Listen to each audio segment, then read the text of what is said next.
Hi, I'm Tamara, and this is TELUS Talks with Tamara Taggart. Hi, everyone. Today I'm speaking with Adriana Barton. Adriana is a journalist and author. She just wrote the book Wired for Music. It's fantastic and delves into rhythm and song as a source of health, connection, and joy, the science behind music. It's such an incredible book and a really good conversation. I hope you enjoy it. Hi, Adriana. It's so good to see you. Hi, Tamara. It's always a pleasure. And I feel like I haven't watched you write this book, but you and I have an online relationship. Of course, we've met in person, but I know you've been writing this book and working on it because you'll be like, I got to stop. I got to go back to writing. I'm under a deadline, and so to see it out in the world is really exciting. The book is called Wired for Music, and it's just, I tell everybody about this book, Adriana, because it's so different than any other book I've read about music. How do you describe the book to people?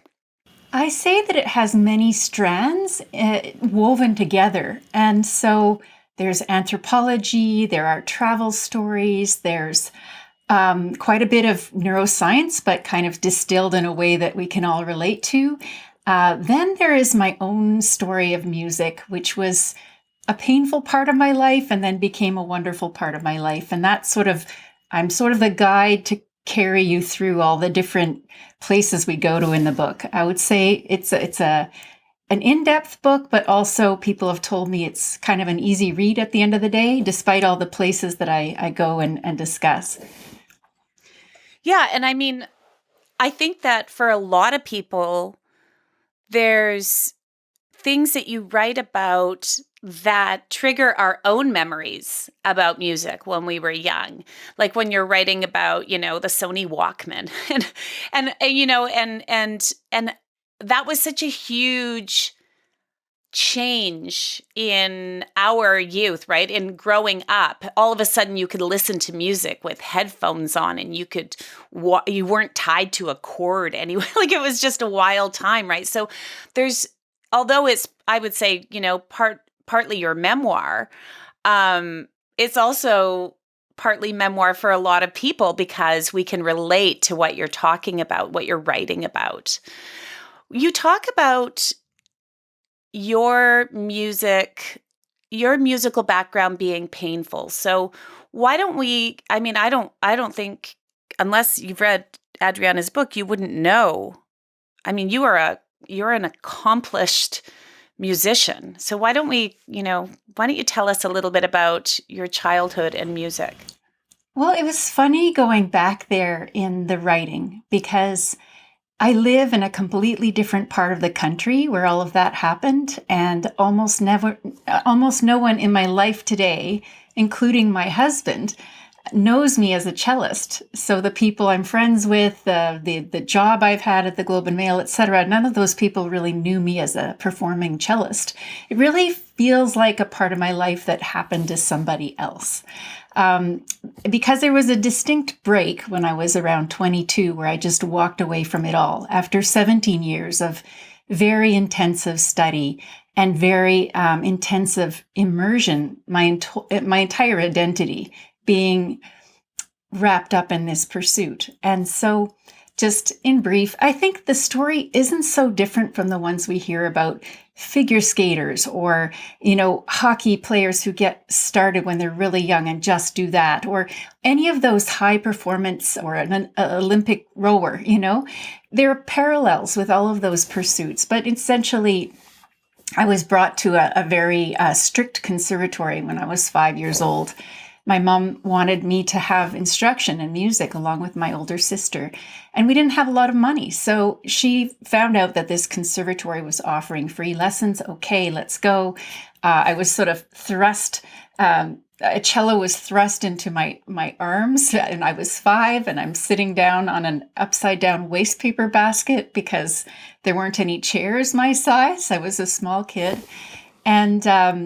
And this cello professor, who was a cellist with the Montreal Symphony, was there looking for students. At the time, nobody cared about the cello. I mean, right now people are in love with the cello, but then a lot of people didn't even know what a cello was. Yo-Yo Ma wasn't a household name yet.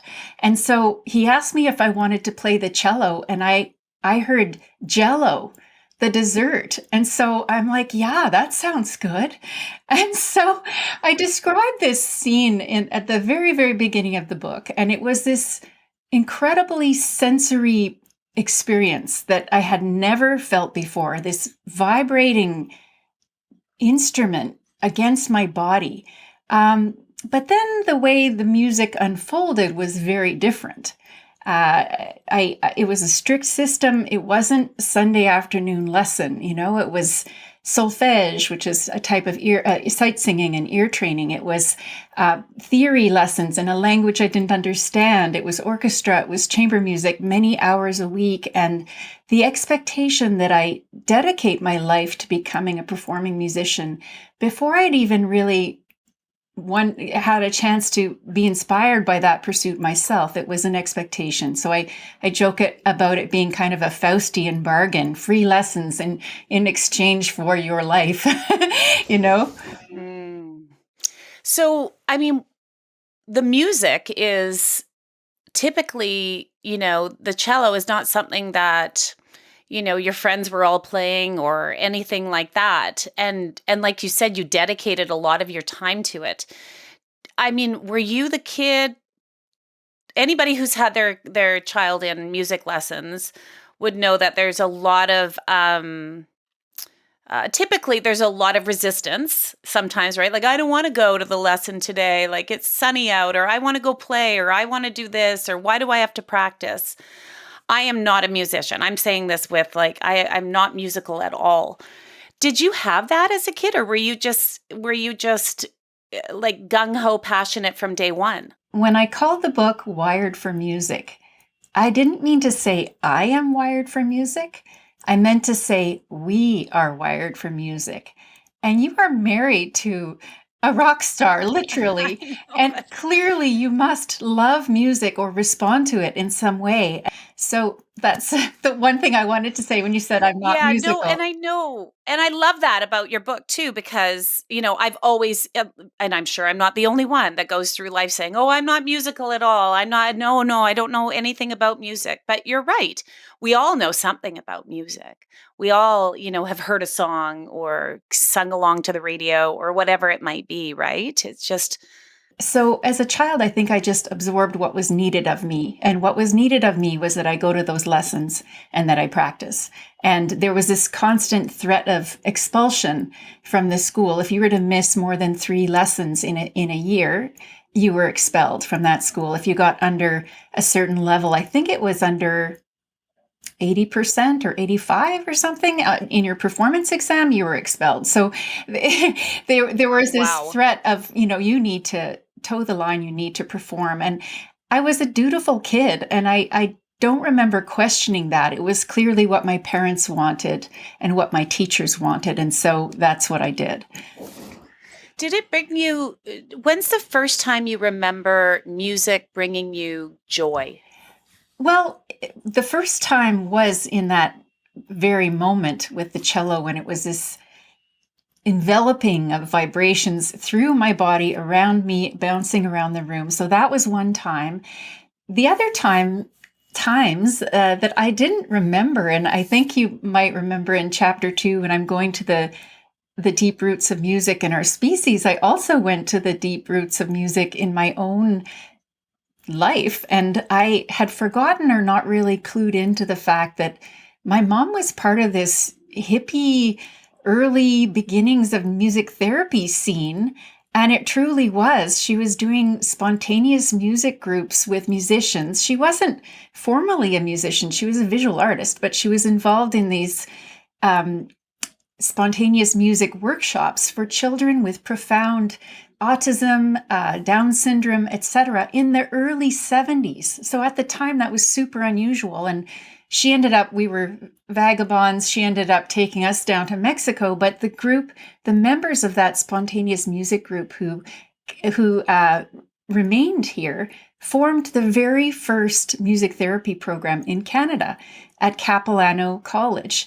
It's now Capilano University. And I was part of those early workshops. I would have been strumming along or shaking a rattle or crawling around. Mom said she brought us to every single session that she was part of because we never had babysitters. We were just along for the ride. So I'm certain that some of that experience of music would have entered in me at that age. And then throughout the music training, I talk about the hard parts in the book, but there were certainly beautiful moments practicing was often a grind. I started at, half an hour and then went to 1 hour and then 2 hours and then 4 hours and then sometimes 5 hours a day when I was in university. So on top of all the lessons and the orchestra and whatever, I was at one point probably playing 7-8 hours a day, which takes its toll on the body, certainly. And I would never say that whole time was miserable. Obviously not. I had ecstatic moments playing in an orchestra. I love chamber music. Sometimes I would just be swept away in my practice room. So it was mixed, like any relationship that you eventually leave, there are good parts too. Mm. What about you? You have a child, so when it came to your own child and music lessons, how did you how was that for you? Like, is your child in music lessons? I really wanted him, just like my mom before me. So I was at the Globe and Mail, and I was I was mainly focusing on health and medical research at the Globe and Mail.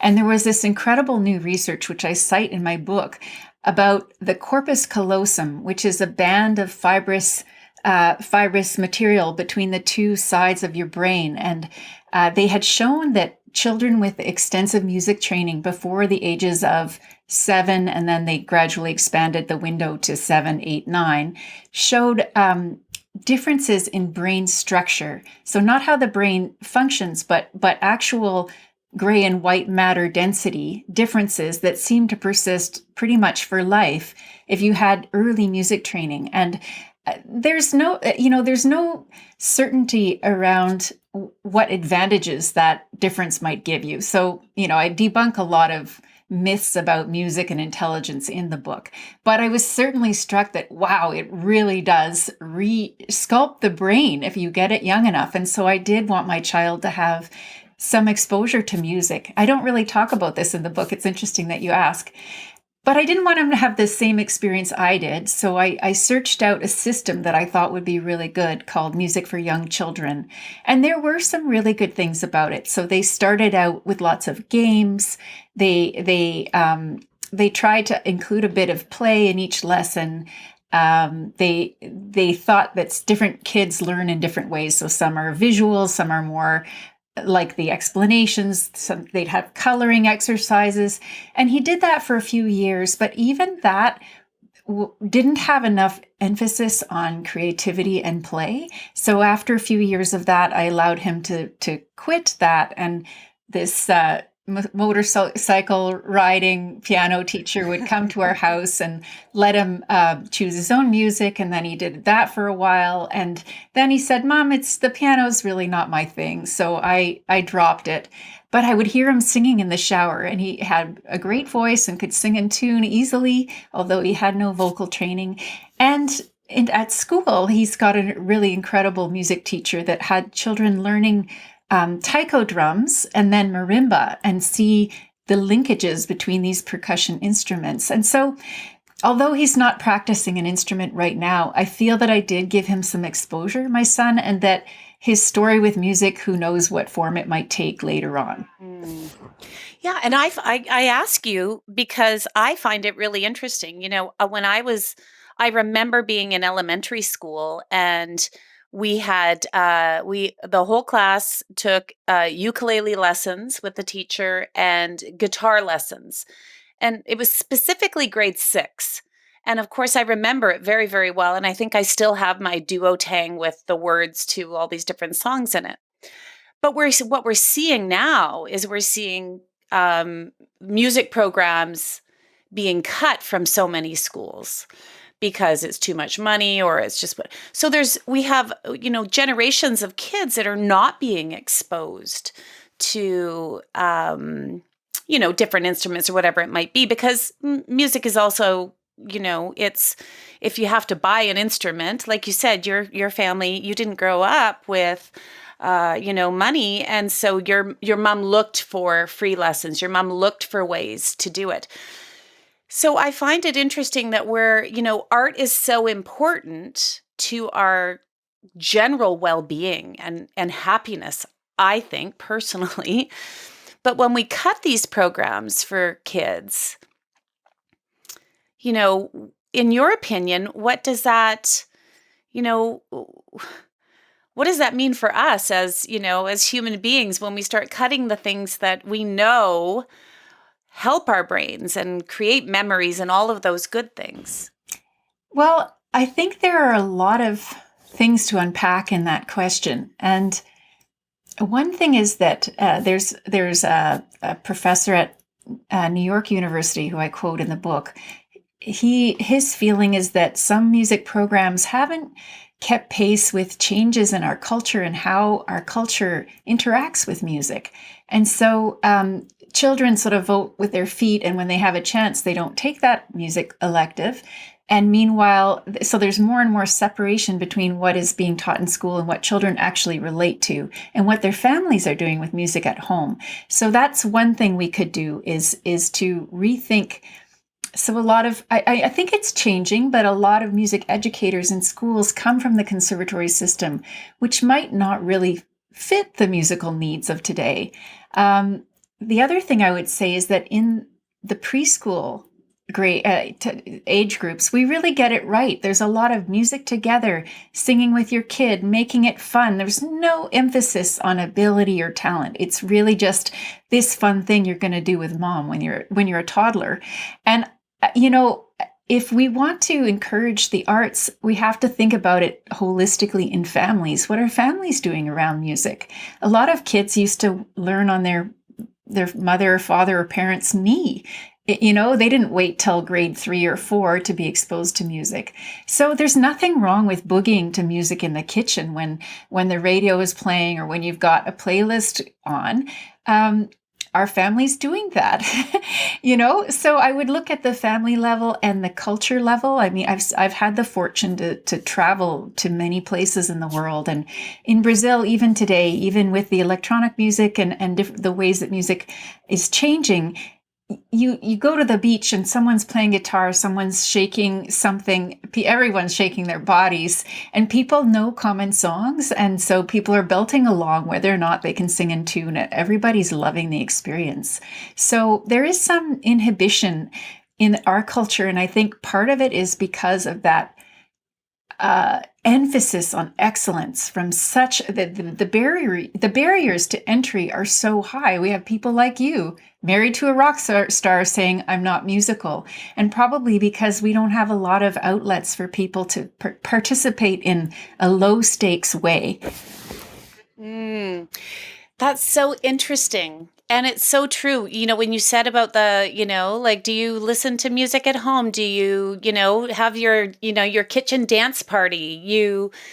What I've noticed, Adriana, is the joy that music can bring, right? The joy that it can, a song that I can hear a song that maybe I haven't heard since the 70s when I was a little girl driving in the back of my aunt's Volkswagen Beetle, and we were driving down to go shopping in Birch Bay or something. You know what I mean? Like, it's like this, how a song can just like lightning speed take you back to a moment that is decades in the past. What is the science behind, because we see it, I've seen scientists doing testing with people with Alzheimer's, right? Where they can hear a song and you can see the person move to that song that they remember from their past. There's a quote from one researcher, and I love this quote. He said, "Music is very resistant to forgetting." And so what we do know in the brain is that we have many different types of memory. There is short-term memory, there's long-term memory. I mean, scientists have more sophisticated names for those types of memory, but there's episodic memory, there's motor memory, and music seems to recruit all the different types of memory at the same time. So even if someone who's elderly or starting with mild cognitive impairment and progressing to Alzheimer's, some of their longer term memory or other types of memory will be intact. They might be able to do a little dance even in a chair that they could do in their 20s because their body's remembering how to move to that music. Or it might their emotional memories too, that might bring up emotion, or it might bring up words that they remember. So it's really remarkable and surprising to see someone who looks perhaps disengaged with the outside world because of the disease, to see them come alive, and the joy that can bring their family members as well as the person who's in that condition.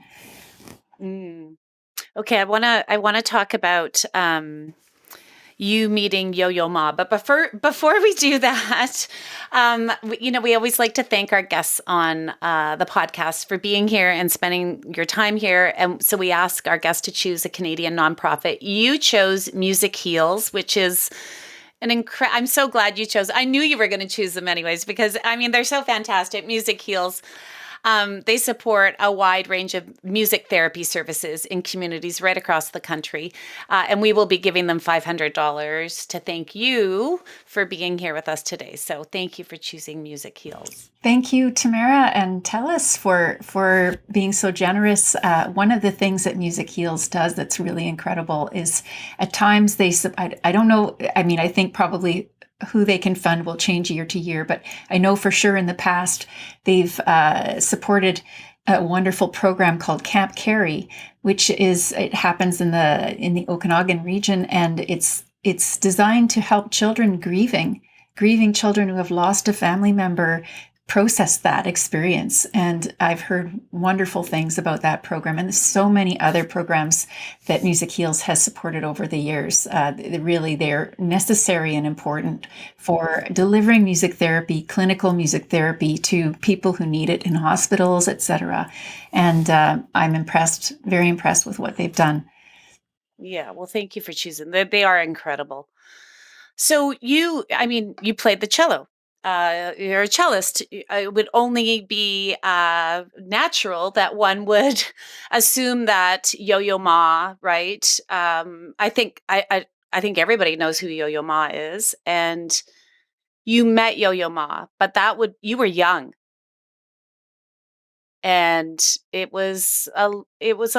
Would you describe it as a life altering, or a core memory, or how do you describe that time? And can you tell us about it? I can tell you about it. Life altering, maybe not, because at the time I was exposed to many incredible musicians. My mom she was friends with the principal flute player in the National Arts Center, and so we would get to see quite amazing performers.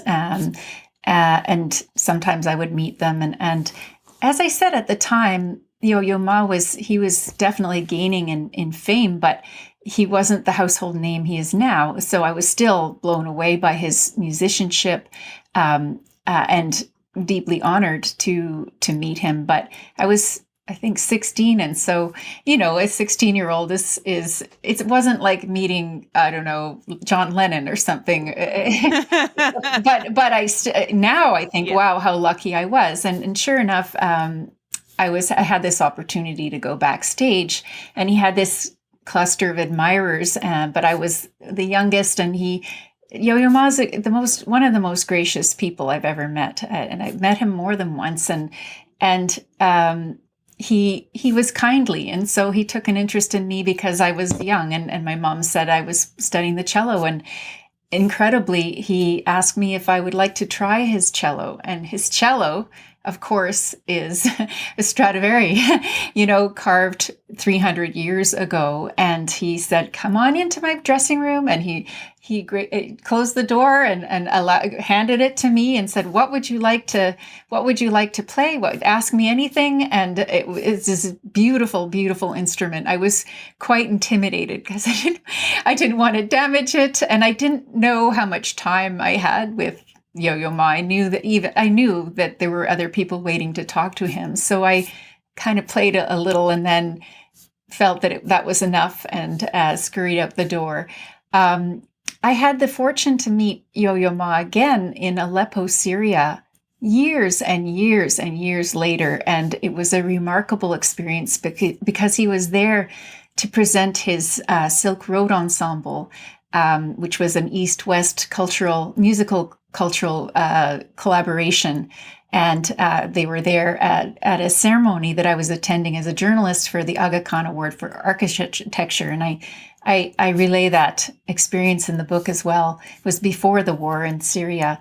And afterwards, he was really sweet. I told him that I had met him when I was a teenager, and he said, Adriana, like he was kind of playing with my name in fun ways. And then I got to interview him for about an hour by phone. I did a cover story on the Silk Road Ensemble because they were coming to Vancouver. This was long after I'd stopped playing the cello. So I've had these different interactions with him. And one of the most incredible things to see about his career is that he's always been a world-renowned soloist, but he's branched out more and more. And what I see in his career now is that he really wants people to think of music as a source of connection, human connection across cultures, across ideologies. And that, to me, from what I see in his career, is his mission now.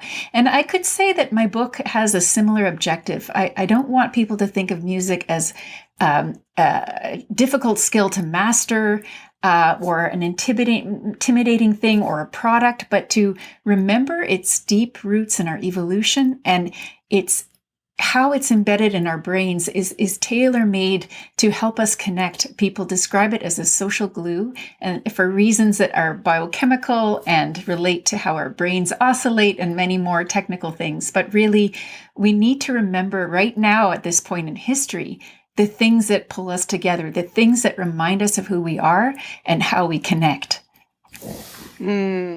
Yes. When you were talking about that, I think I texted you last week or something, and I said that you wrote, excuse me, you wrote something. I can't remember if it was on Instagram or something where you said the name of something, and it was meaning for you. Listen, I grew up listening to pop music. I'm like pop and rock, and I don't listen to classical music very often. It's very rare for me, and I feel like I don't know anything about it. I don't even know what to listen to. There's so much of it. But you named a piece, and I put it on, and I listened to it over and over and over again that morning. What was it called again? Elgar, the Elgar Concerto, played by Jacqueline Dupré.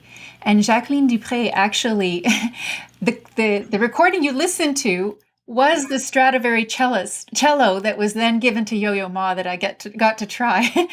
The actual cello. Oh, wow. Yeah. Wow. I see. I did not know this.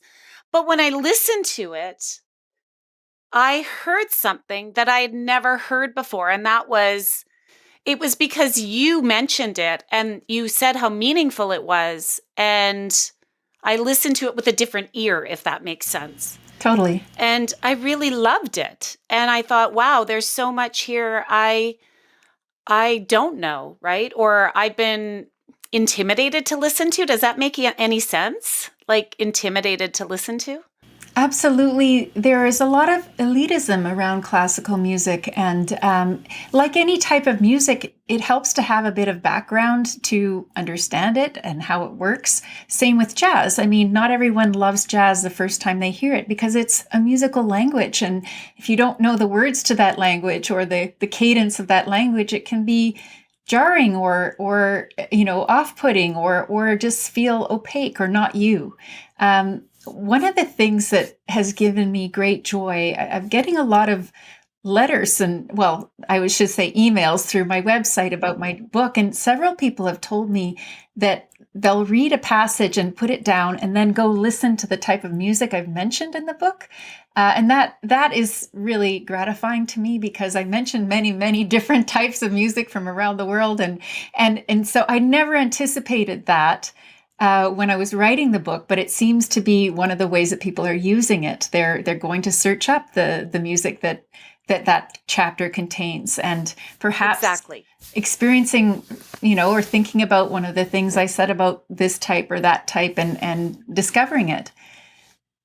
I think that's another beautiful thing about the book is that you have, it's an invitation to discover, right? Is what it is, because you do mention many things in here that I've never listened to or haven't heard. And then I go, what a world we live in now that we can search that song in an app on our phone or, our computer or whatever, and boom, there it is.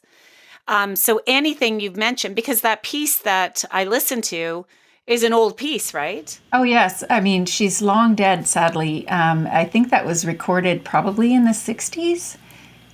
Yeah. So I found it on Spotify. Yeah. It was just right there. And I was able to listen to it. And you can do that with so much that you mention in this book. What do you want, for anybody listening that hasn't read this book yet? What do you hope they walk away with after reading it? I love your word invitation. I do think that the book is not only an invitation to listen to different types of music, it's an invitation to think about the role of music in your life. And what I've enjoyed hearing from people too is that sometimes it's my book is validating something they've always intuitively felt or validating something they're already doing.